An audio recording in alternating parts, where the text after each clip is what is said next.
السلام علیکم ورحمت الله. څنګه حال دی دوستانو؟ امید د رب نه لرم چې تاسو به ښه او د صحت جامه به مو په غاړه وي. د یو بلې ویډیو سره ستاسو په خدمت کې حاضر یم. د قرآن کریم یو ښکلی تلاوت چې یو ماشوم هغه په یو لوی محفل کې کړی دی او د سورې یوسف یو څو آیاتونه دي، او تاسو یې واورئ چې په کوم انداز سره ویلي دي.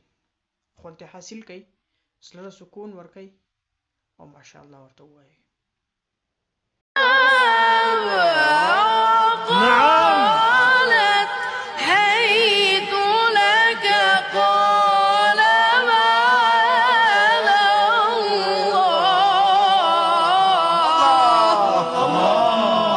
الله ما شاء الله عليك.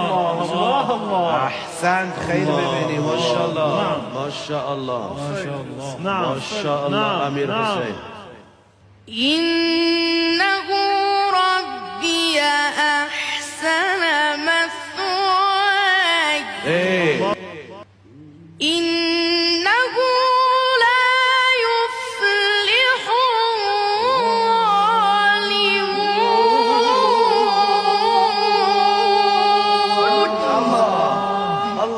الله ولقد همت به وهم بها لولا رأى برهان ربه كذلك لنصرف عنه السوء والفحشاء.